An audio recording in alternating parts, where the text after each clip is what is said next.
जय हिंद, नमस्कार साथियों। चलिए, तो जो टॉप 50 टॉपिक है उसमें से 2 से 3 चैप्टर लगभग हो गया है।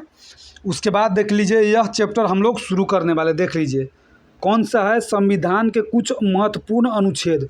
जो महत्वपूर्ण अनुच्छेद है वह दिया हुआ है यहाँ पे, ठीक है साथियों। और यहाँ से अधिकांश यहीं से क्वेश्चन आता है। जितना महत्वपूर्ण अनुच्छेद है तो आपको, अगर आप इसको कर लेते हैं तो आपको अनुच्छेद में कोई भी दिक्कत नहीं होगा, ठीक है साथियों। तो चलिए, हम लोग इसको पढ़ेंगे नहीं, इसको कंसेप्ट से ट्रिक से याद करेंगे, ट्रिक से याद करेंगे। अब आइए हम लोग शुरुआत करते हैं, ठीक है साथियों। चलिए, तो सबसे पहले देख लीजिए, यह पहला अनुच्छेद है। यह घोषणा करता है कि भारत राज्यों का संघ है, यानी भारत को ना राज्य का संघ कहा गया जा रहा है। यानी देख लीजिए, भारत जो है ना, जैसे कि नेपाल देखिएगा तो नेपाल में कोई राज्य नहीं है, एक सिर्फ देश ही है, वह राज्य में नहीं बटा हुआ है। लेकिन भारत राज्य में बटा हुआ, बिहार, उत्तर प्रदेश, झारखंड, ये सब इस टाइप से का राज्य है ना, अलग अलग बटा हुआ है। तो वही बात, ये बात किस अनुच्छेद में कह रहा है, तो यही बात कह रहा है कि भारत जो है ना राज्यों का संघ है, यानी राज्यों का संघ है। तो अनुच्छेद 1 में कहा गया। देखिए, इसको कैसे हम लोग याद करेंगे, इसको हम लोग याद करेंगे कि संघ पर कौन राज करेगा, तो समझ लीजिए संघ पर राज करेगा, यानी जो पहला स्थान पर रहेगा वह, यानी कहने का मतलब अनुच्छेद 1 में आप देख लीजिए, क्लास में ही आप लोग देखते होइएगा, जिस लड़का का रोल नंबर 1 में रहता है वो वहाँ का मॉनिटर रहता है, यानी उस पर राज करता है, समझिए। तो उसी प्रकार जो कहे ना राज करेगा संघ पर, तो राज कौन करेगा, तो पहला में स्थान में नाम रहता है वो, तो अनुच्छेद पहला, ठीक है साथियों। यानी आप इसको इस तरह से भी कर सकते हैं कि भारत में राज्यों का संघ है, राज्यों का संघ है, तो अनुच्छेद पहला, ठीक है साथियों। अब आ जाइए कि नए राज्य के प्रवेश या स्थापना का प्रावधान, यानी नए राज्य, मान लेते कोई राज्य आप जीते हैं, कोई राज्य पर आप कब्जा किए, तो उसको प्रवेश करना या स्थापना का प्रावधान, माने उसको प्रवेश करा लेंगे, उसको स्थापना करवाएंगे, तो यह अनुच्छेद दूसरा में है, अनुच्छेद दूसरा में है।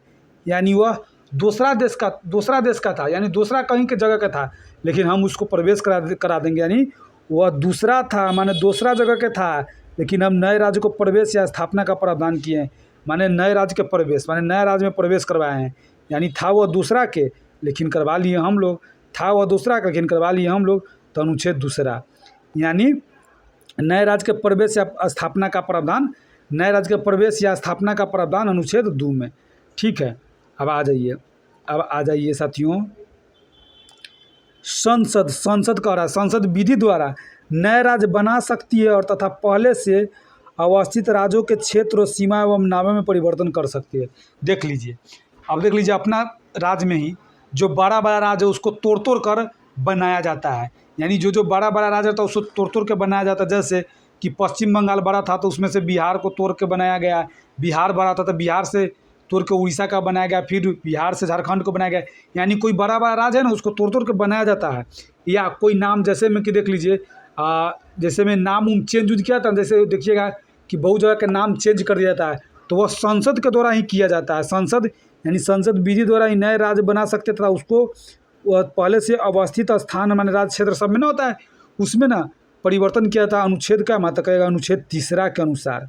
यानी अब देखिए, कोई क्षेत्र में आप रहिए, कोई पंचायत में रहते हैं, तो वहाँ से तोड़ ताड़ के भी हटवा देता है, तो वहीं तो छोटा स्तर पर रहता तो राज्य सरकार करता है। लेकिन जब राज्य स्तर पर रहेगा, राज्य बड़ा है, तो उसको तोड़ने का काम जो है ना संसद विधि के द्वारा करेगा। किस अनुच्छेद के द्वारा, तो यही 3 अनुच्छेद के द्वारा।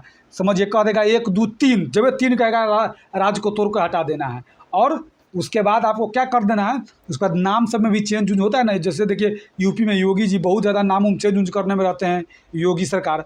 तो समझ लीजिएगा कि वह काम जो करते हैं ना, किस अनुच्छेद के अनुसार, अनुच्छेद 3 के अनुसार, ठीक है साथियों। अब आ जाइए, संविधान के प्रारंभ होने के समय, यानी देख लीजिए यहाँ, संविधान के प्रारंभ होने के समय भारत में रहने वाले वे सभी व्यक्ति यहाँ के नागरिक होंगे जिनका जन्म भारत में हुआ हो, जिनके पिता या माता भारत के नागरिक हो या संविधान के प्रारंभ के समय भारत में रह रहे हो। देखिए, इसका मतलब क्या कह रहा है, संविधान के प्रारंभ होने के समय भारत में रहने वाले वे सभी व्यक्ति, यानी संविधान के प्रारंभ होने के समय, माने 26 जनवरी 1950 का संविधान बना ना, उस समय की बात कह रहा है कि वो माने भारत में वहाँ रह रहा है ना जो व्यक्ति, सब भारत के नागरिक होगा। और जिनका जन्म भारत में हुआ हो, जिनके माता पिता भी, मान लेते माता पिता में से कोई भी भारत के नागरिक हो ना, तो वह यहाँ के नागरिक कहाएगा। यानी किस अनुच्छेद में कहा गया है, किस अनुच्छेद में कहा है कि संविधान बनने के समय जो भारत में है ना वह भारत का नागरिक कहलाएगा, या भारत के कोई भी माता पिता उसका बाल बच्चा कहीं जन्म लिया फिर भी वह भारत का नागरिक कहलाएगा, किस अनुच्छेद में है? तो यह अनुच्छेद देख लीजिए 5वां अनुच्छेद में है। समझ लो भारत के नागरिक कहलाने के लिए हमको 5 रुपया देना पड़ेगा, भारत के नागरिक कहलाने के लिए हमको 5 रुपया देना पड़ेगा। यानी भारत के संविधान में प्रारंभ होने वाले किसी भी समय माने इस टाइप से का जो भी रहे ना समझ लीजिएगा। अच्छा माने यानी नागरिकता से इसका मतलब भारत में रहने के लिए ना हमको 5 रुपया देना पड़ेगा। ठीक है साथियों, चलिए अब आ जाइए। संघ की कार्यपालिका शक्ति राष्ट्रपति में निहित होता है। देखिए यह कैसे पूछता है, देख लीजिए इस तरह से भी पूछ देगा आपको कि संघ की कार्यपालिका शक्ति किस में निहित होता है। ये ऐसे भी क्वेश्चन पूछता है। देखिए इससे क्या क्या क्वेश्चन बन सकता है, देख लीजिए। कह देगा संघ की कार्यपालिका शक्ति किस में निहित होता है। तो संघ के जो कार्यपालिका शक्ति होता है ना, जो कार्य करने वाला, समझिए वो कार्य करेगा तो कौन, राष्ट्रपति में निहित होता है। कार्य करने वाला किस में निहित होता है, राष्ट्रपति में। यानी आपसे कहता है संघ की कार्यपालिका संबंधी शक्ति किस में निहित होता है, राष्ट्रपति में निहित होता है। किस में, राष्ट्रपति में। और ध्यान रखिए यह बात किस अनुच्छेद में कहा गया है, तो समझिए कि वो राष्ट्रपति कार्य करेगा कितना रुपया लेकर, 53 रुपया लेकर। राष्ट्रपति कितना रुपया लेकर कार्य करेगा, यानी संघ के कार्यपालिका शक्ति राष्ट्रपति में निहित होता है तो कार्य करेगा राष्ट्रपति कितना रुपया लेकर, तो समझिएगा अच्छा 53 रुपया लेकर। कितना रुपया लेकर, 53 रुपया लेकर। 53 रुपया लेकर करेगा कितना, 53। तो समझिएगा संघ की कार्यपालिका संबंधी शक्ति राष्ट्रपति में निहित होता है अनुच्छेद 53 के अनुसार। ठीक है साथियों। उपराष्ट्रपति राज्यसभा का पदेन अध्यक्ष होता है। देख लीजिए कहने का मतलब है कि राज्यसभा जो होता है ना वो लोकसभा होता है, तो वो निम्न सदन होता है, राज्यसभा उच्च सदन होता है। तो देख लीजिए राज्यसभा है ना, राज्यसभा का पदेन अध्यक्ष कह देगा कि राज्यसभा का पदेन अध्यक्ष माने कहने का मतलब राज्यसभा का जो अध्यक्ष होता है ना वो उपराष्ट्रपति होगा। माने राज्यसभा के, लोकसभा के तो लोकसभा का अध्यक्ष होता है, लेकिन राज्यसभा का सभापति ना कौन होगा, उपराष्ट्रपति होगा। तो 21 अनुच्छेद में कहा जा रहा है, तो कह दीजिएगा वो 64 अनुच्छेद में कहा जा रहा है। किस अनुच्छेद में, 64। यानी कहने का मतलब 8 के स्क्वायर कितना होता है, 8 का स्क्वायर 64। तो समझिएगा अच्छा राज्यसभा के ना पदेन अध्यक्ष होगा, माने उपराष्ट्रपति राज्यसभा का पदेन अध्यक्ष होगा 8 के स्क्वायर में। यानी 8 के स्क्वायर का मतलब 64 में, अनुच्छेद 64 में। कितना में, अनुच्छेद 64 अनुच्छेद 64 में। ठीक है साथियों, अब आ जाइए कितना में, तो राज्यसभा का पदेन अध्यक्ष। अच्छा राज्यसभा का पदेन अध्यक्ष उपराष्ट्रपति होगा, यानी कितना में, तो अनुच्छेद 64 में। यानी कहने का मतलब 8 के स्क्वायर में, अनुच्छेद 64 में। ठीक है साथियों, अब आ जाइए देख लीजिए। एक मंत्री परिषद होगी, आपको ध्यान में ही रखना। जब भी आपसे सिर्फ कह देगा कि एक मंत्री परिषद होगा, मंत्री परिषद का मतलब होता है ना जो मंत्री, कैबिनेट मंत्री में जो मंत्री सब ना होता है वह, तो वही मंत्री परिषद कह रहा है कि एक मंत्री परिषद होगी। किस अनुच्छेद में, तो अनुच्छेद 74 में। अनुच्छेद समझे वो मंत्री सब जो है ना, मंत्री सब कितना रुपया लेकर देकर मंत्री पद प्राप्त किया है, तो कितना रुपया देकर मंत्री पद प्राप्त किया, तो समझे होता है मंत्री परिषद। यानी 74 रुपया देकर। कितना, वो मांग रहा था 75 लाख, लेकिन ये दिया है 74 लाख। वो मांग रहा था 75 लाख, ये दिया है 74 लाख। यानी मंत्री परिषद। यानी कहता है कि एक मंत्री परिषद होगी जिसका शीर्ष पर प्रधानमंत्री रहेगा। मंत्री परिषद का शीर्ष पर कौन रहता था, प्रधानमंत्री रहता, जानते ही हैं। आपसे पूछेगा मंत्री परिषद का शीर्ष पर कौन रहता था, प्रधानमंत्री, जिसकी सहायता एवं सुझाव के आधार पर राष्ट्रपति अपने कार्य संपन्न करेगा। राष्ट्रपति मंत्री परिषद के लिए किसी सलाह के पुनर्विचारित को आवश्यक समझ सकता है, पर पुनर्विचारित के पश्चात दी गई सलाह के अनुसार वह कार्य करे। इससे संबंधित किसी भी विवाद की परीक्षा के न्यायालय में नहीं किया। देखिए इतना आपको सीधे समझना है क्या, कि एक मंत्री परिषद होगा, एक मंत्री परिषद जिसका प्रधान कौन होता है, प्रधानमंत्री होता है। प्रधानमंत्री के ही बात पर तो राष्ट्रपति चलता है, तो समझिएगा मंत्री परिषद होगा जिसका प्रधान प्रधानमंत्री होगा, उसके बात पर राष्ट्रपति चलेगा। तो ये हो जाएगा कौन, कह दीजिएगा अच्छा एक मंत्री परिषद। यानी मंत्री पद लेने के लिए कितना लाख रुपया मांग रहा था, 75, लेकिन ये लोग दिया कितना, 74। कितना, 74। 5 बार बोलिए 74। ठीक है साथियों। यानी मंत्री परिषद की मंत्री के लिए 74 लाख रुपया दिया है। ठीक है। अब आ जाइए, राष्ट्रपति द्वारा ही महान्यायवादी की नियुक्ति करता है। देख लीजिए राष्ट्रपति द्वारा ही महान्यायवादी की नियुक्ति की जाएगी। यानी कहने का मतलब देखिए आपसे कह देगा, ऐसे भी प्रश्न पूछ देगा कि महान्यायवादी की नियुक्ति किसके द्वारा की जाती है, तो महान्यायवादी जो भारत के प्रमुख विधि अधिकारी होता है, तो वहीं जब वो महान्यायवादी, तो न्याय करने के लिए ना जो नियुक्ति करेगा राष्ट्रपति करेगा। महान्यायवादी की नियुक्ति कौन करता है? राष्ट्रपति। ठीक है साथियों, जब भी कह देगा कि महान्यायवादी की नियुक्ति कौन करेगा तो राष्ट्रपति। अब देख लीजिए, राष्ट्रपति महान्यायवादी की नियुक्ति करेगा किस अनुच्छेद में? पूछ रहा है कि न कि महान्यायवादी की नियुक्ति जो आप करिएगा वो किस अनुच्छेद में रहेगा? तो कहिएगा अच्छा 76 अनुच्छेद में रहेगा। कितना? 76। 76 कितना? 75 नहीं, क्या कि 75 के डिमांड तो किया था मंत्रिपरिषद के लिए, लेकिन उसको 75 नहीं मिला तो उसको 74 मिला। कितना मिला? 74 मिला। तो लेकिन डिमांड किया था 75 का, तो 75 के बात ही ना रह जाएगा। यानी राष्ट्रपति जब भी महान्यायवादी की नियुक्ति करेगा तो अनुच्छेद 76 में करेगा। समझ गए? अच्छा 76, यानी राष्ट्रपति ही द्वारा महान्यायवादी की नियुक्ति कितना में की जाएगी? तो 76 में किया जाएगी। ठीक है साथियों, आ जाइए, अब इधर आ जाइए।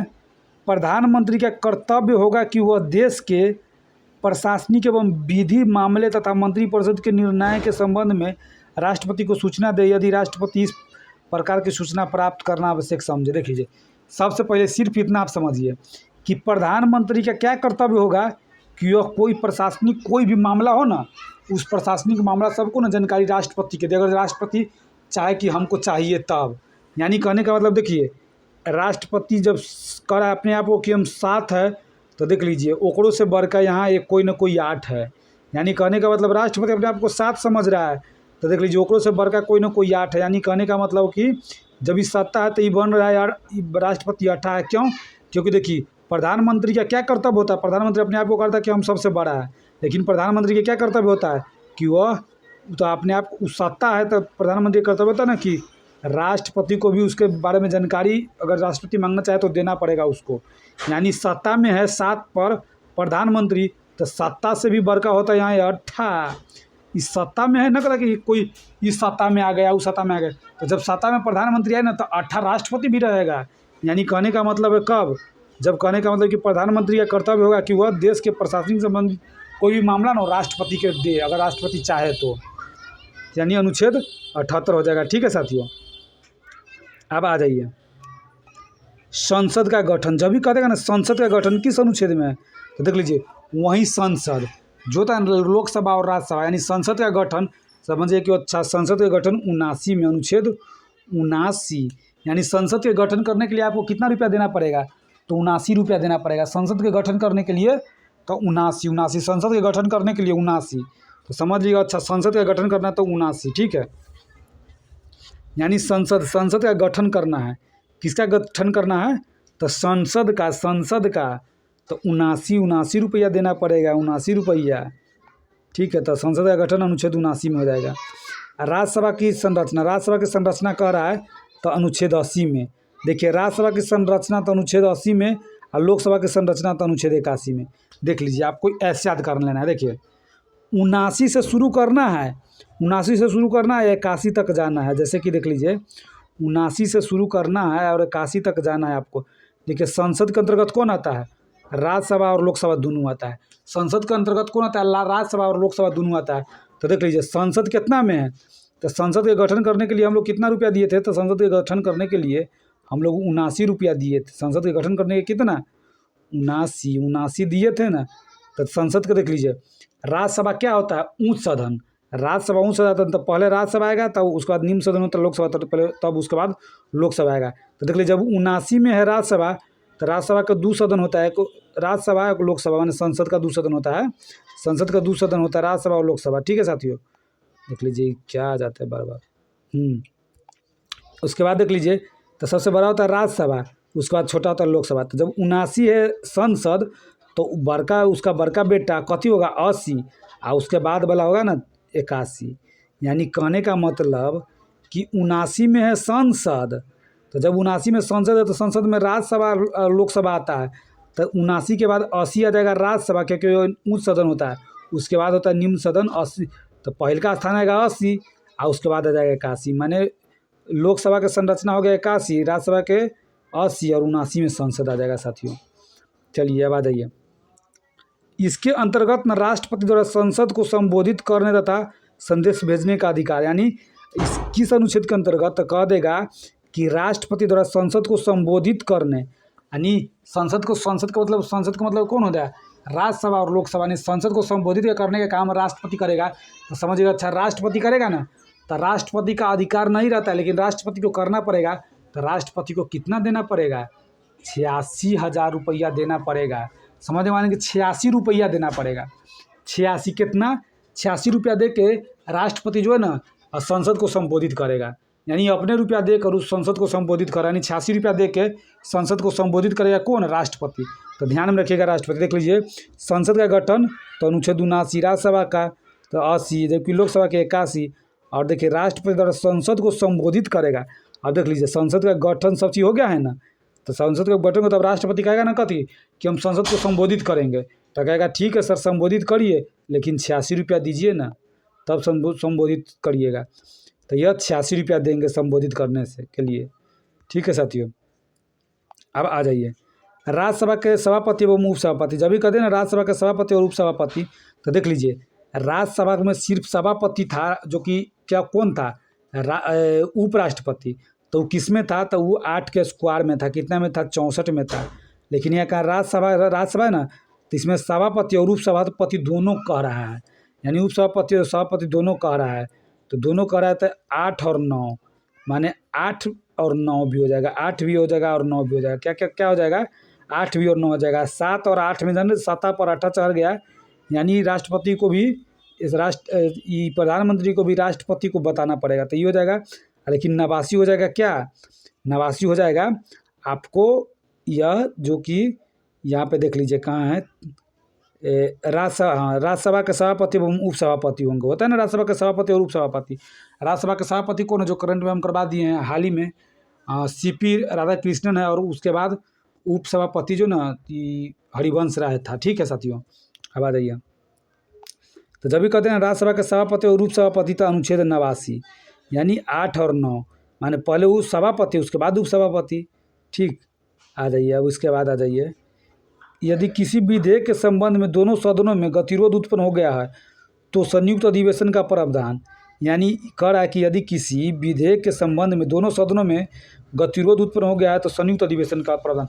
समझ लीजिए कि देखिए राज्यसभा और लोकसभा है, तो राज्यसभा और लोकसभा में ना, राज्यसभा और देख लीजिए यहाँ पर राज्यसभा और लोकसभा में, ठीक है, तो राज्यसभा में कोई विधेयक पारित हो गया और लोकसभा में गया, तो लोकसभा बोला कि ना ये फालतू का विधेयक हम पास हो गया, हम यहाँ से नहीं पास करेंगे। और फिर या लोकसभा में पास हो गया, राज्यसभा में कह रहा है कि फालतू का नहीं करेंगे, यानी दोनों में से कोई भी एक में हो गया, एगो कह रहा है कि ना हम ना करेंगे। उसी समय अनुच्छेद 108 के अंतर्गत या संयुक्त अधिवेशन बुलाया जाता है। तो संयुक्त अधिवेशन कौन बुलाता है? तो राष्ट्रपति बुलाता है, राष्ट्रपति बुलाता है। लेकिन अध्यक्षता कौन करता है? अध्यक्षता लोकसभा करता है। ठीक है साथियों, लोकसभा के अध्यक्ष करता है। कौन करता है? लोकसभा के अध्यक्ष करता है। तो समझ लीजिए यदि किसी भी विधेयक के संबंध में दोनों सदनों में गतिरोध उत्पन्न होता नहीं, माने रुकावट उत्पन्न हो गया है, तो उसको लिए संयुक्त अधिवेशन का प्रावधान। तो कह देगा संयुक्त माने दोनों के एक ही साथ कब किस में बुलाएंगे? तो अनुच्छेद 108 में। समझ लीजिए कि दोनों में से कोई नहीं मान रहा है, तो दोनों के 108 रुपया दे देंगे ना, 108 रुपया दे देंगे दोनों आदमी के, तो 108 रुपया देंगे तो दोनों मान जाएगा। ठीक है, संयुक्त अधिवेशन के लिए तो ध्यान में रखिए। अब आ जाइए 108 हो गया। धन विधेयक के संबंध में विशेष प्रक्रिया, यानी धन विधेयक के संबंध में जब भी कहेगा ना विशेष प्रक्रिया, तो क्या होता है? धन विधेयक माने धन का मतलब समझ लीजिए रुपया, यानी धन विधेयक के संबंध में विशेष प्रावधान। धन यानी धन जमा करने के लिए विशेष प्रावधान कौन में रहेगा? तो कि वो धन जमा करेंगे। कितना धन जमा करेंगे? 109 को धन। तो अनुच्छेद 109 धन कितना जमा करेंगे? 109। ठीक है, 109। और धन विधेयक को परिभाषित किया जाएगा। देख लीजिए, पहले हम लोग धन जमा कर लेंगे 109 में, तब परिभाषित करेंगे 110 में, माने धन विधेयक ना परिभाषित करेंगे 110 में। ध्यान में रखना है, धन विधेयक के संबंध में विशेष प्रक्रिया 109 में, लेकिन धन के परिभाषित करेंगे 110 में। ठीक है साथियों, अब आ जाइए संसद के दोनों सदनों द्वारा पारित विधेयक, यानी संसद के दोनों सदन द्वारा पारित विधेयक पारित हो गया। जब संसद के द्वारा यानी लोकसभा और राज्यसभा के द्वारा पारित हो जाता है, संसद के दोनों सदनों द्वारा पारित विधेयक राष्ट्रपति के पास जाता है। राष्ट्रपति उस विधेयक को सहमति प्रदान कर सकता है या स्वीकृत भी कर सकता है। वह संदेह के साथ या बिना संदेह के संसद को उसी पुनर्विचार के लिए भेज सकता है। यदि दोबारा विधेयक को संसद द्वारा राष्ट्रपति के पास भेजा जाता है, तो वो इसे अस्वीकृत नहीं करेगा। देख लीजिए इसका मतलब समझिए, इसका मतलब क्या है कि देख लीजिए, माने लोकसभा, मान लेते देखिए ये लोकसभा और राज्यसभा, यहाँ से भी संसद पारित हो गया, यहाँ से भी संसद पारित हो गया, यहाँ से भी विधेयक पारित हो गया, यानी विधेयक पारित होता है ना। तो मान लेते हैं लोकसभा में और राज्यसभा में दोनों जगह, लोकसभा और राज्यसभा दोनों जगह विधेयक पारित हो गया, लेकिन जब तक राष्ट्रपति उस पर साइन नहीं करेगा ना तब तक विधेयक पास नहीं होता है। ठीक है साथियों, तो फिर मान लेते हैं अब ये दोनों जगह पास हो गया, दोनों जगह से भेजेगा राष्ट्रपति के पास, तो राष्ट्रपति ना चाहेगा तो उस पर साइन करके दे देगा, या चाहेगा तो नहीं भी रखे देगा। क्यों? क्योंकि अगर उनको समझ में नहीं आया तो वो अपने पास रख लेगा, और उसके बाद रख लेगा। अगर राष्ट्रपति को लगेगा कि खराब है तो वो अपने पास रख सकता है, नहीं भी भेज सकता है। लेकिन जब फिर दोबारा अगर जो पास हो गया, पास होकर फिर संसद भवन में दोबारा संसद में पास हो गया, उसके बाद राष्ट्रपति के पास भेजा जाएगा ना, दोबारा वो अपने पास नहीं रख सकता है। ठीक है, दोबारा यह अपने पास नहीं रख सकता है, इसको ना वापस इस पर साइन मजबूरी बस करना ही पड़ेगा, राष्ट्रपति को या पसंद हो या ना पसंद हो। ठीक है, तो वही कह रहा है कि अनुच्छेद 11 के अंतर्गत ना राष्ट्रपति जो है ना अपने पास रख सकता है। ठीक है, तो इसके तो वही कह देगा कि यह अनुच्छेद कितना में, तो 111 में है, कितना में, 111 में। इसी को ना राष्ट्रपति का वीटो कहा जाता है। राष्ट्रपति का वीटो कह देगा कि राष्ट्रपति को वीटो का प्रावधान किस में है, तो अनुच्छेद 111 में ही। यानी जब भी कह दे ना कि लोकसभा, देखिए 3 आदमी के यहाँ काम होता है, 1 2 3, ये लोकसभा है, ये राष्ट्रपति है, ये राज्यसभा है, लेकिन एक और न बच गया है, यह कौन, राष्ट्रपति। तो समझिएगा वो 1 1 1 तीनों बराबर है, यानी कहने का मतलब 111 अनुच्छेद 111, इस तरह से आपको याद करना है। ठीक है साथियों, अब आइए, अब थोड़ा इसको देखते हैं। हाँ, अब आ जाइए, अब कह देगा अनुच्छेद 112, जब भी कह देगा अनुच्छेद 112 क्या है, देख लीजिए। वार्षिक वित्तीय विवरण प्रत्येक वित्तीय वर्ष हेतु राष्ट्रपति द्वारा संसद के समक्ष बजट पेश किया जाएगा। देख लीजिए, संसद के समक्ष कह रहा है कि बजट पेश किया जाएगा राष्ट्रपति के द्वारा संसद में, लेकिन देख लीजिए पेश किया जाता है किसके द्वारा, राष्ट्रपति के द्वारा, लेकिन वह दे दिया जाता है किसको करने के लिए, वित्त मंत्री को, वित्त मंत्रालय को दे दिया जाता है। वित्त मंत्री जो होता है ना उसको दे दिया जाता है। ठीक है, लेकिन नाम कहता है राष्ट्रपति के द्वारा कि राष्ट्रपति ही पेश किया है। तो समझिएगा को, अच्छा राष्ट्रपति द्वारा संसद के समक्ष बजट पेश करेगा, तो बजट पेश करेगा ना, तो समझिएगा अच्छा कितना के लाख के बजट पेश करेगा, तो कह दीजिए 112 के लाख का करेगा, 112 लाख करोड़ मान लेते हैं। आपको ध्यान में रखना है ये कि 112 का करेगा, कितना बजट पेश करेगा, 112 करोड़ का बजट पेश किया, 112 लाख करोड़ या कुछ भी समझिए, यानी आपको 112 ध्यान में रखना है। क्यों? क्योंकि राष्ट्रपति संसद के समक्ष में बजट पेश कर रहा है, तो अनुच्छेद 112 समझिए। वार्षिक वित्तीय विवरण प्रत्येक वित्तीय वर्ष हेतु राष्ट्रपति द्वारा संसद के समक्ष बजट पेश किया जाएगा, किस अनुच्छेद में, यानी राष्ट्रपति जब बजट पेश करेगा तो 112 लाख करोड़ पेश करेगा। ठीक है, अब आ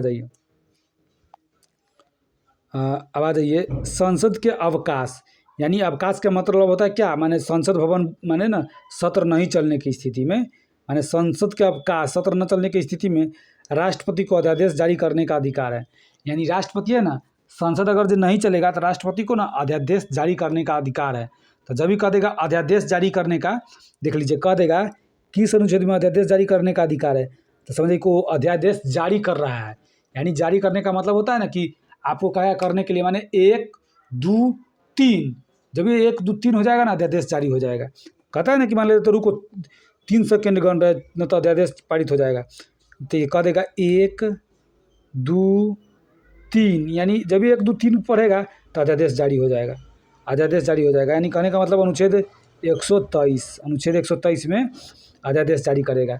अनुच्छेद कितना, संसद के समक्ष सत्र नहीं चलने की स्थिति में राष्ट्रपति को अध्यादेश जारी करने का अधिकार है। किसको अधिकार है, तो राष्ट्रपति को अध्यादेश जारी करने का अधिकार है। किसको, राष्ट्रपति को। तो अध्यादेश कितना जारी करेगा, समझिएगा। अच्छा, अध्यादेश को हम लोग कहेंगे आधादेश, वो आधादेश। तो चलिए आधादेश शुरू करते हैं, 1 2 3, यानी अनुच्छेद 123।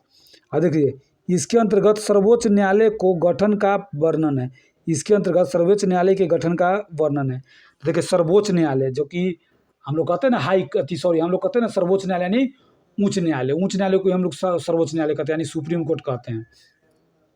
तो जब भी कहेगा इसके अंतर्गत ना सर्वोच्च न्यायालय के गठन का प्रावधान है, तो समझ लीजिएगा अच्छा 1 2 3 कहा था तो अध्यादेश जारी हुआ था। और जब ये 1 2 3 न करके 4 कह देंगे, देखिए वहीं पे यहाँ पे 3 कहते तो अध्यादेश जारी होगा, लेकिन जब यहाँ पे 4 कह देंगे तो अच्छा 4 कहते तो इधर सर्वोच्च न्यायालय बन गया, सर्वोच्च न्यायालय बन गया, यानी कहने का मतलब उच्चतम न्यायालय बन गया, उच्चतम न्यायालय बन गया, उच्चतम न्यायालय बन गया, सर्वोच्च न्यायालय कहने का मतलब सर्वोच्च न्यायालय यानी उच्चतम न्यायालय। उच्च न्यायालय नहीं, उच्च न्यायालय राज्य सब में होता है, लेकिन उच्चतम न्यायालय कहा जा रहा है।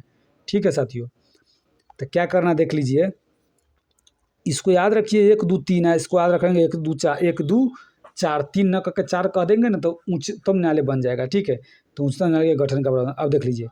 सर्वोच्च न्यायालय एक अभिलेख न्यायालय, सर्वोच्च न्यायालय एक अभिलेख न्यायालय किस अनुच्छेद में, तो समझिएगा सर्वोच्च न्यायालय ना अभिलेख लिखेगा, सर्वोच्च न्यायालय अभिलेख लिखेगा, सर्वोच्च न्यायालय अभिलेख लिखेगा। तो जब ये कह देगा अच्छा सर्वोच्च न्यायालय अभिलेख लिखेगा ना, तो कितना लेख लिखने के समय कितना कलम को ख़त्म करेगा, तो समझिएगा अच्छा 129 कलम ख़त्म किया है। कितना कलम ख़त्म किया है? 129। तो 129 से अनुच्छेद 129।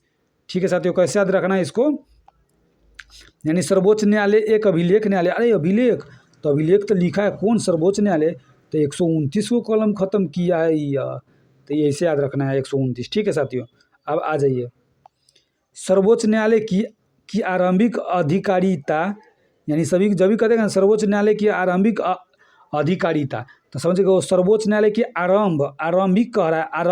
आरंभ कितना से होता है? 1 से आरंभ होता है, 1 से आरंभ होता है, तो आरंभ 1 से होगा ना तो ख़त्म भी 1 से होगा, आरंभ 1 से होगा तो ख़त्म भी 1 से होगा, और 3 लेकिन बीच में हम लोग कर देंगे, यानी जब आरंभ 1 से होगा तो ख़त्म भी 1 से होगा, तो माने आगे भी 1 पीछे भी 1 बीच में 3, यानी 131।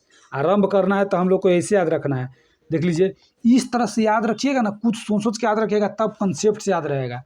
ये नहीं कि सीधे रट्टा मारिएगा ना तो ये अनुच्छेद आपको रट्टा मारने पर होगा नहीं, इतना सोच लीजिए।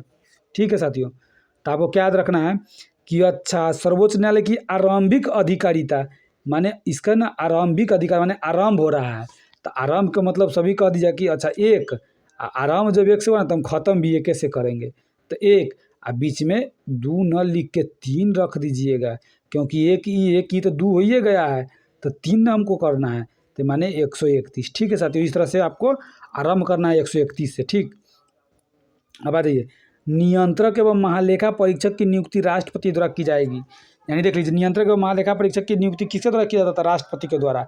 अब कह देगा नियंत्रक एवं महालेखा परीक्षक की नियुक्ति राष्ट्रपति के द्वारा कितना अनुच्छेद में किया जाता है, कितना अनुच्छेद में किया जाता है, तो देख लीजिए जब भी कह देगा ना कितना अनुच्छेद में किया जाता है नियंत्रक एवं महालेखा परीक्षक, तो आपको याद रखना है कि देख लीजिए हम लोग ना 147 न कह के 148 कह देंगे, 148 कहेंगे, यानी कहने का मतलब है कि देख लीजिए 100 जब भी कहेगा नियंत्रण करने के लिए कह देंगे कि नियंत्रण करना है, तो नियंत्रण किसी को करने के लिए आपको कितना रुपया खर्च करना पड़ेगा, तो कहे ज़्यादा थोड़ी करना पड़ा, 148 रुपया खर्च करके हम नियंत्रण कर लिए। कितना रुपया खर्च करके नियंत्रण कर लिए? 148, तो अनुच्छेद 148 कितना हो जाएगा? अनुच्छेद 148। ठीक है साथियों, कैसे हो जाएगा कितना? अनुच्छेद 148। तो देखिए नियंत्रण महालेखा परीक्षक माने नियंत्रण करके नियंत्रण हम लोग कर लेंगे कितना रुपया देके? 148 रुपया देकर नियंत्रण कर लेंगे। ध्यान में रखिएगा 150 नहीं देंगे ना तो घाटा लग जाएगा। ठीक है, 148 से देंगे। ठीक, आ जाइए अब आ जाइए कि राज्यपाल के कार्यों के में सहायता एवं सुझाव देने के लिए राज्यों में एक मंत्री परिषद एवं उसके शीर्ष पर मुख्यमंत्री होगा, पर राज्यपाल के स्वविवेक संबंधित कार्यों में वह मंत्री परिषद के सुझाव लेने के लिए बाध्य नहीं होगा। देखिए इसका मतलब क्या है पहले समझिए। इसका मतलब है कि देख लीजिए हम लोग का ना केंद्र में मंत्री परिषद कितना अनुच्छेद में था, तो देख लीजिए मंत्री बनने के लिए केंद्र में 75 रुपया मांग रहा था, लेकिन 75 ना देके उसको हम लोग 74 दिए थे। हाँ, तो 74 दिए थे। ठीक है, 76 में तो महालेखा परीक्षक हो गया था, 76 में हो गया महान्यायवादी हो गया था। ठीक है साथियों, तो देख लीजिए 74 में मंत्री परिषद है, लेकिन राज्य के लिए ना राज्य में देख लीजिए यह राज्यपाल के कार्यों को सहायक सुझाव देने के लिए राज्यों में एक मंत्री परिषद होगा। तो केंद्र में मंत्री परिषद तो 74 रुपया में मान गया, 75 मांग रहा था लेकिन मान गया 74 में, लेकिन बिहार जो मान लेते कोई राज्य सब में 163 रुपया मांगेगा। कितना रुपया मांगेगा?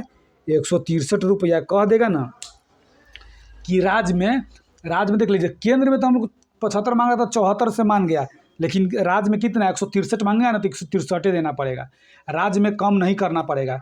यानी कहने का मतलब कि राज्य में एक मंत्रिपरिषद होगा अनुच्छेद 163 के द्वारा।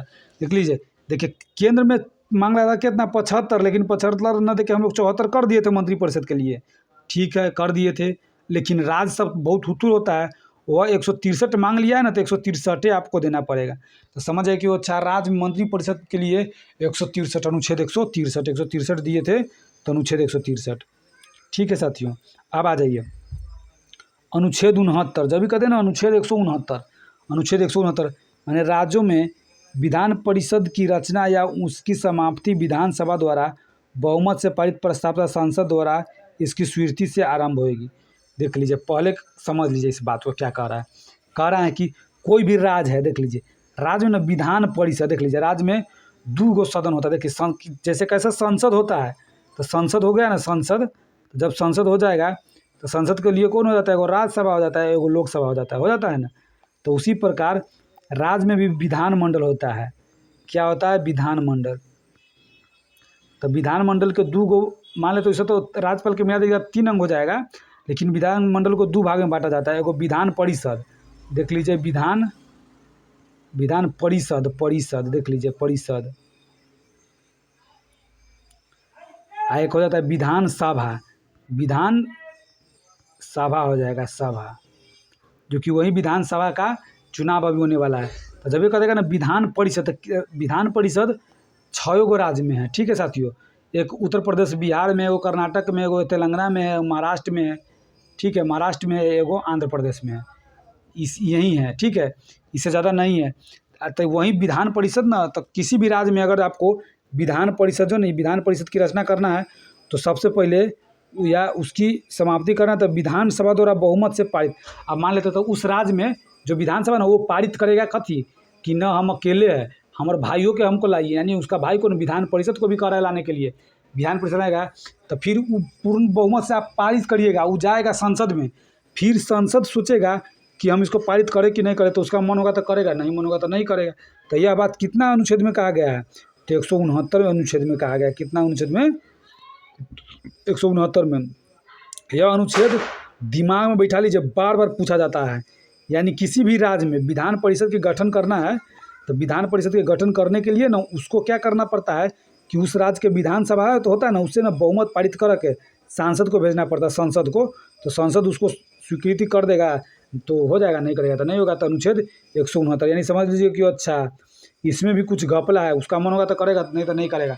लेकिन 169 रुपया देंगे तो कर देगा, 169 रुपया देंगे तो कर देगा, यानी समझेगा अच्छा कितना रुपया खर्च करना पड़ेगा, 169 रुपया। तो 169 से 169 अनुच्छेद, यह बहुत ही इंपॉर्टेंट है दोस्तों, बहुत ज़्यादा इंपॉर्टेंट है। चलिए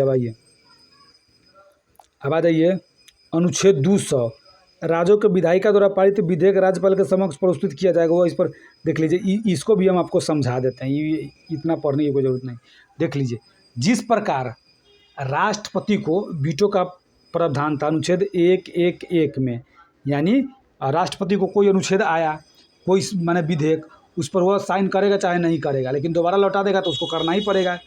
संसद सब ना, फिर संसद में उस विधान माने राज्यसभा विधानसभा का मिला कर संसद में फिर पारित होगा वह, फिर जाएगा तो राष्ट्रपति को दोबारा करना ही पड़ेगा। वही बात राज्य के लिए भी यहाँ पे देख लीजिए, राज्य विधायिका माने राज्य विधायिका का मतलब राज्य में जो विधानमंडल सब होता है ना, वहाँ यानी विधान परिषद और विधानसभा में कोई विधेयक पारित हो गया, राज्यपाल के पास जाएगा, तो राज्यपाल चाहेगा ना तो उसको भेज सकता है या उसको राष्ट्रपति के लिए रख भी सकता है। लेकिन जब कह देगा कि दोबारा फिर पारित हो जाएगा, विधान ये सब इतना नहीं देगा, तो फिर दोबारा पारित होगा ना, तो फिर जाकर राज्यपाल को भी ना उसको ना उस पर साइन करना ही पड़ेगा। यानी कहने का मतलब है कि अनुच्छेद 200 रुपया लेके राज्यपाल समझिए मान गया, 200 रुपया लेकर 2 रुपया लेकर राज्यपाल कौन मान जाएगा, राज्यपाल मान जाएगा। 200 रुपया लेके कौन मान जाएगा, यानी राज्यपाल मान जाएगा। यानी कहने का मतलब राज्यपाल के पास वीटो इसी अनुच्छेद के द्वारा होता है, राष्ट्रपति के पास होता है अनुच्छेद 111 के अंतर्गत। ठीक है साथियों, तो यानी ये वाला बात जो जितना बात है ना, यही बात कहा गया है कि आपको अगर जो इसको भेजा कोई विधेयक, तो जिससे में देखिए राज्य में भी जिस तरह से कार्य केंद्र में होता है राष्ट्रपति को, उसी तरह से कार्य राज्य में राज्यपाल का होता है। तो राष्ट्रपति जब तक साइन न करेगा तो विधेयक नहीं बनेगा। इसी प्रकार राज्यपाल जब तक नहीं करेगा तब तक नहीं बनेगा। लेकिन दोबारा पारित हो गया तो दोनों के साइन करना ही पड़ता है, केंद्र में राष्ट्रपति को, राज्य में राज्यपाल को। ठीक है साथियों, तो यह अनुच्छेद 200 के अंतर्गत यही बात कहा जा रहा है। अब आ जाइए, देखिए क्या कहता है, राज्य विधायिका में सत्र में नहीं रहने पर राज्यपाल अध्यादेश जारी करेगा। देख लीजिए, अध्यादेश राज्यपाल भी जारी करता है, लेकिन राज्य में क्या बोले, केंद्र में राष्ट्रपति, राज्य में देखिए, तो केंद्र में राष्ट्रपति 1, 2, 3 का अध्यादेश जारी किया था ना, तो देख लीजिए राज्यपाल भी E1 को उठा के ये बीच में कर लेगा, यानी 2, 1, 3 कर लेगा। राष्ट्रपति बोला था ना 1, 2, 3, तो देखिए राष्ट्रपति जब 1, 2, 3 बोल दिया तो 1, 2, 3 नहीं बोलेगा, E1 को उठा के यहाँ रख लेगा, यानी 2, 1, 3 बोलेगा। 2, 1, 3 माने 213। ठीक है साथियों, तो अध्यादेश, उसका अध्यादेश था 1, 2, 3, लेकिन इसका हो जाएगा E1 को उठा के बीच में रखे माने 213। इस तरह से देखिए कंसेप्ट से आपको याद करना पड़ेगा, कुछ सोचना पड़ेगा कि कैसे बन रहा है। यह बहुत डिफिकल्ट है, लेकिन 2 से 3 नंबर पूछता ही है एग्जाम सब में। अब आ जाइए, सभी राज्यों के लिए उच्च न्यायालय की व्यवस्था। देखिए उच्चतम न्यायालय की व्यवस्था क्या था, 1, 2, 4 उच्चतम था ना, तो फिर लेकिन इस 1 को हम लोग को उठा के बीच में फिर इसमें भी रखिए ना, तो 214 में जब भी कह देगा 214, 213 कह देगा तो राज्यपाल अध्यादेश जारी करेगा। 214 जब भी कह देगा तो उच्च न्यायालय की स्थापना हो जाएगा। ठीक है, उच्च न्यायालय का स्थापना हो जाएगा साथियों। इस तरह से आपको याद करना है। एक आध बार आप वीडियो को देखिएगा ना तो और दिमाग में एकदम 1 बार 2 बार देख लीजिए, 3 बार देख लीजिए, बढ़िया से एकदम याद हो जाएगा, कोई भी दिक्कत नहीं रहेगा, क्योंकि यह बहुत डिफिकल्ट रहता है इसको याद करना। अब आ जाइए, मूल अधिकारों के प्रवर्तन के लिए उच्च न्यायालय को लेख जारी करने का अधिकार। देखिए उच्चतम न्यायालय तो जारी करबे करता है, लेकिन मूल अधिकार के प्रावधान के लिए उच्च न्यायालय देखिए कई सारे दोस्त को उच्च न्यायालय उच्चतम न्यायालय में अंतर आपको नहीं पता चलता होगा। देखिए सुप्रीम कोर्ट चाहे उच्चतम लिखा रहेगा ना तो वह हो जाता है जो उच्चतम न्यायालय, यानी जो होता है ना सुप्रीम कोर्ट जिसको कहते हैं ना, उसको हम लोग कह देते हैं जो केंद्र में रहता है उसको। लेकिन उच्च न्यायालय या इसको कह देंगे ना हाई कोर्ट कह देंगे ना, तो यह हो जाता है राज्य में होता है, किसी राज्य में होता है। ठीक है, तो किसी भी राज्य में उच्चतम न्यायालय ना उसको भी लेख जारी करने का अधिकार है। तो लेख जारी का केना करेगा, तो यानी ये लेख के मतलब समझ लेगा, अच्छा लेख लिखना है तो ABCD के 26 अक्षर याद करना पड़ेगा लेख लिखने के लिए। इसको देखिए, इसको लेख जारी करने का अधिकार है, लिखना ना लेख जारी करने का अधिकार है इसको। तो लेख जारी करने के अधिकार का मतलब हो जाएगा कितना, यानी लेख जारी करेगा। तो देखिए ABCD के 26 अक्षर इसको मालूम रहेगा तब ना लेख जारी करेगा।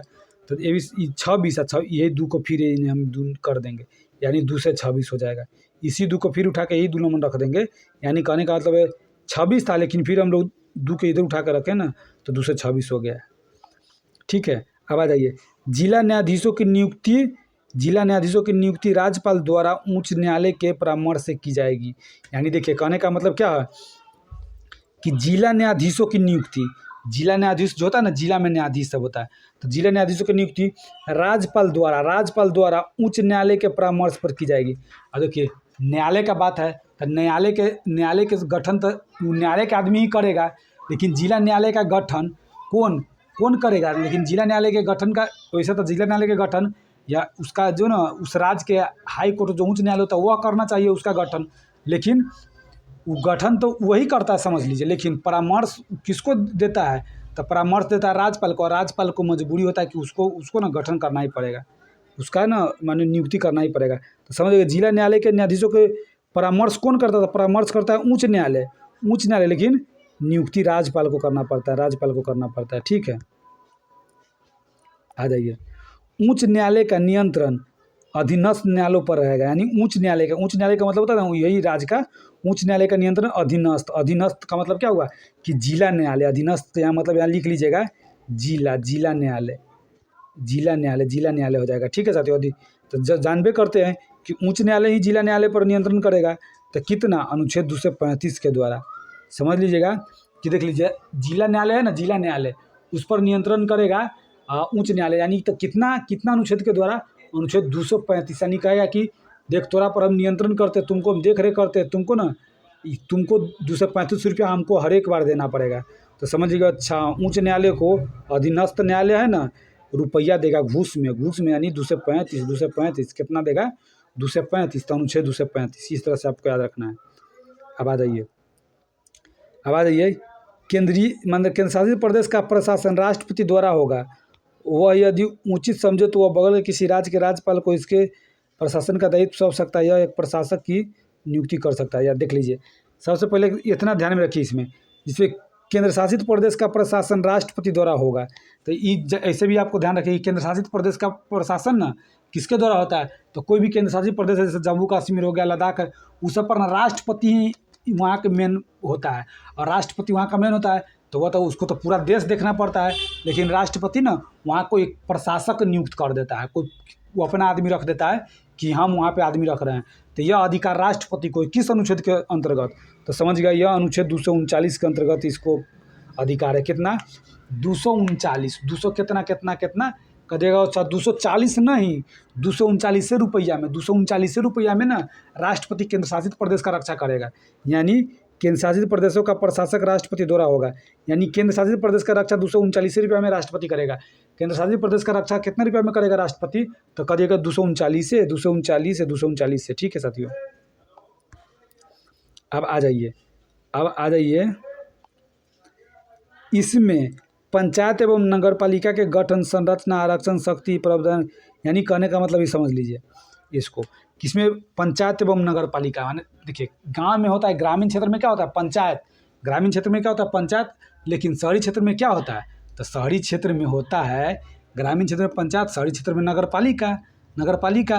तो समझ जाइएगा। अच्छा, इसका प्रावधान, यानी देखिए पंचायत में भी चुनाव होता है, नगर पालिका में भी चुनाव होता है, और बिहार में भी चुनाव होता है। तो बिहार में चुनाव हो रहा है, तो बिहार के विधानसभा के कितना सीट है?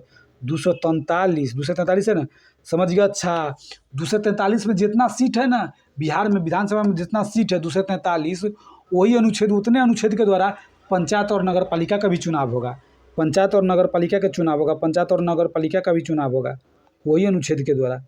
यानी कहने का मतलब वो पंचायत और नगर पालिका के गठन प्रावधान का बात हो रहा है ना, इसका मतलब अच्छा समझ है कि पंचायत और नगर पालिका का बात हो रहा है। इसका मतलब है ना कि बिहार में चुनाव होता है ना, तो पंचायत में भी होता है, नगर पालिका में भी होता है। तो ये केंद्र में कितना सीट है, सॉरी राज्य में, माने राज्य में पूरा विधानसभा में तो 243 है, तो 243 सीट से तो 243 पर चुनाव लड़ाएगा। तो पंचायत सब में भी तो चुनाव सब लड़ाता है इस तरह से। यानी पंचायत और नगर पालिका का गठन यहाँ हो जाता है इस अनुच्छेद 243 में।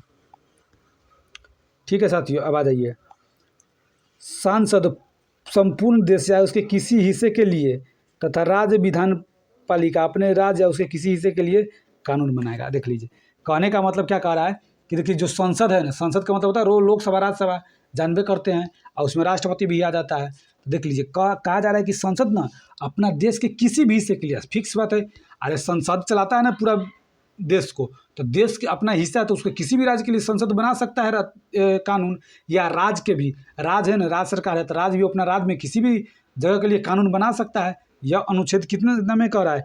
अनुच्छेद 245 में ही बात कह रहा है। कितना में कह रहा है? अनुच्छेद 245 में। कितना में कह रहा है? अनुच्छेद 245 में। यानी समझ आइए कि अच्छा 245 रुपया देंगे हम। कितना देंगे?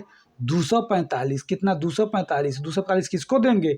यानी सांसद को देंगे और राज्य विधान पालिका को देंगे। तो वो अपना ना किसी भी राज्य के किसी भी हिस्सा में ना कानून बनाएगा, संसद और विधान पालिका भी। राज्य विधान पालिका जो होता है ना, जिसको हम लोग कहते हैं विधान परिषद और विधानसभा। तो अनुच्छेद कितना? अनुच्छेद 245। यानी अपना क्षेत्र में किसी भी जगह कानून बनाएगा 245 रुपया लेकर। कितना लेकर? 245 रुपया लेकर। ठीक है साथियों, चलिए हो जाएगा अनुच्छेद 245। अब आ जाइए, अब थोड़ा ही है, विधि निर्माण संबंधित अवशिष्ट शक्तियाँ संसद में निहित होती है। अब देखिए, विधि निर्माण का मतलब होता है कानून बनाने का, कानून बनाने संबंधित जो होता है ना कानून। देख लीजिए, विधि निर्माण का मतलब होता है कानून निर्माण संबंधित अवशिष्ट शक्तियाँ, माने जो महत्वपूर्ण शक्ति होता है ना कानून बनाने का, वह केंद्र में होता है, केंद्र सरकार में होता है। कौन सरकार में होता है? किस मैंने संसद में होता है। संसद का मतलब केंद्र सरकार। तो अनुच्छेद 248, इसका अनुच्छेद कितना हो जाएगा? कहा जाता अच्छा विधि बनाएगा, यानी कानून बनाएगा। तो कानून बनाने के लिए 248 रुपया, कानून बनाने के लिए 248 रुपया। लेकिन किसी भी राज्य के क्षेत्र में देखने उखने के लिए, माने उसका किसी भी राज्य में कानून बनाने के लिए, राज्य के किसी भी हिस्से में कानून बनाने के लिए 245। लेकिन सीधे कानून बनाएगा संसद, जो कि यानी संसद ना कानून बनाएगा, विशिष्ट शक्ति होगा उसमें, तो वो आ जाएगा 248। अनुच्छेद कितना? 248। अनुच्छेद 248, 248।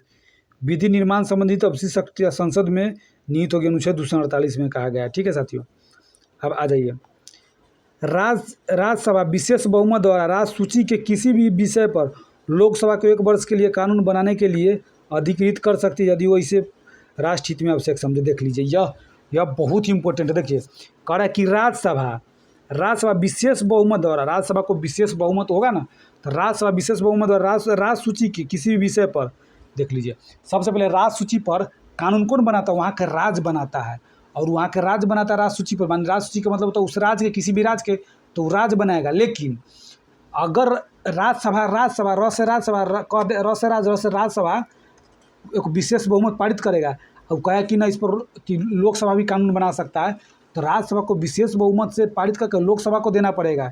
यह क्वेश्चन पूछा हुआ है साथियों, ठीक है, देना पड़ेगा। तब वह कब, जब राष्ट्र हित में समझे तब उस पर लोकसभा भी कानून बना सकता है, ठीक है साथियों। तो यह अनुच्छेद कितना में हो जाएगा? अनुच्छेद 249 में। यानी कह देगा कि राज्यसभा विशेष बहुमत द्वारा, राज्यसभा का बात हो जा रहा है, किसका बात हो रहा है? राज्यसभा का बात। राज्यसभा विशेष बहुमत द्वारा राज्य सूची के किसी भी विषय पर लोकसभा को 1 वर्ष के लिए कानून बनाने के लिए अधिकृत कर सकता है यदि वो इसे राष्ट्र में समझे। इसको ऐसे भी क्वेश्चन पूछता है कि कह देगा किसके भी विशेष बहुमत द्वारा, या कह देगा राज्यसभा के विशेष बहुमत द्वारा राज्य सूची के किसी विषय पर लोकसभा को कितने वर्ष के लिए ना कानून बनाने के लिए अधिकृत किया जाता है? तो 1 वर्ष के लिए किया जाता है। कौन करेगा? देखिए, राज्य सूची पर तो राज्य ही करेगा, लेकिन अब राज्य और लोकसभा अलग अलग होता है राज्यसभा में, जिसमें कि राज्य के लिए लोकसभा अलग हो जाएगा। तो लोकसभा तो केंद्र में होता है, तो लोकसभा थोड़ी कानून बनाएगा उस राज्य में। उस राज्य का आदमी बनाएगा कानून। राज्य का जो सांसद सब होता है, राज्य में जो विधायक सब होता है, वो सब बनाता है, यानी विधान परिषद और विधानसभा। लेकिन यहाँ जब आपको क्या कहेगा, यहाँ कहेगा कि यह राज्य सूची पर है ना, तो लोकसभा राज्यसभा कहेगा, राज्यसभा हमको आप दे दीजिए, हम कानून बनाना चाहते हैं। तो ये राज्यसभा कहेगा कि ठीक है, 1 साल के लिए आप लीजिए, कानून बना दीजिए, राष्ट्र हित में है। तो यह आपको कब में कहेगा? अनुच्छेद 249 में। यानी समझिएगा कि 249 रुपया लेके 249 रुपया लेकर राज्यसभा खरीदा गया। 249 रुपया लेकर राज्यसभा खरीदा गया, यानी घूस ले लिया। यानी 249 रुपया लिया और 1 साल के लिए लोकसभा को दे दिया राज्य सूची पर कानून बनाने के लिए। देखिए, राज्य सूची पर राज्य बनाता है, लेकिन ये लोकसभा को दे दिया। यानी इसमें क्षमता होता रहता है, राज्यसभा में उतना शक्ति होता है कि वह लोकसभा के कानून 1 साल के लिए बनाने के लिए दे सकता है। तो यह अनुच्छेद 249 कम से कम 250 ले लेता, ये 250 ले लेता, लेकिन 250 न लेकर 249 में कर लिया काम। चलिए, कोई दिक्कत नहीं। अब आ जाइए, अंतर्राज्यीय नदियों या नदी घाटियों के जल वितरण एवं नियंत्रण से संबंधित विवादों के लिए संसद द्वारा विधि क्या कहते हैं, विवादों के लिए संसद विधि द्वारा निर्णय कर सकती है। यानी संसद करेगी। अब देख लीजिए, अंतर्राज्यीय नदियों, अंतर्राज्यीय मान लेते हैं ना, जैसे देखिए कावेरी नदी परियोजना, जो कि तमिलनाडु और कर्नाटक के बीच विवाद चल रहा है, तो उसका निपटारा कोई राज्य नहीं करेगा अपने बैठ के, संसद करेगा नियम बनाकर। तो यह अनुच्छेद कितना में? अनुच्छेद 262 में। देख लीजिए, विवाद कितना आदमी के बीच में होता है? 2 आदमी के बीच विवाद होता है। तो 2 आदमी के बीच विवाद हुआ, ये छठा बीच में घुस गया कौन? संसद। ये छठा कौन घुस गया? संसद। और फिर संसद घुस गया तो फिर वही दोनों आदमी के बारे में ही बात करेगा संसद। यानी 262। या देखिए, 1962 में भारत चीन विवाद हुआ था ना, तो समझिएगा। अच्छा, 1962 में तो भारत चीन विवाद हुआ था, लेकिन 1962 के 1962 के हटा के 19 को हटा के हम यही 2 को उठा के हम आगे रख देंगे।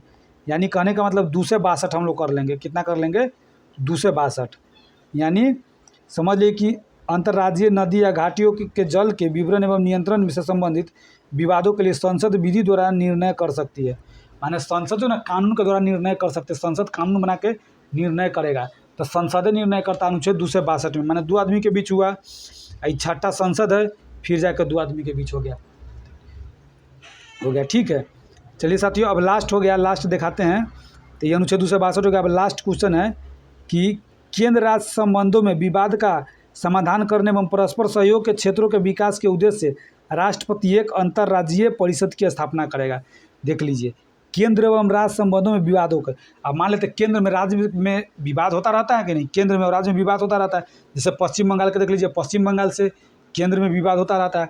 तो उसी को निपटारा करने के लिए ना अनुच्छेद 263 में देख लीजिए, 262 में तो आपको हो गया कि नदी वाला निपटारा, लेकिन 263 में केंद्र और राज्य के बीच जो विवाद है उसको निपटारा करेगा। देख लीजिए कौन करता है, अंतर्राज्यीय परिषद। जब भी करेगा ना अंतर्राज्यीय परिषद का गठन कौन करता है, तो देख लीजिए राष्ट्रपति करता है।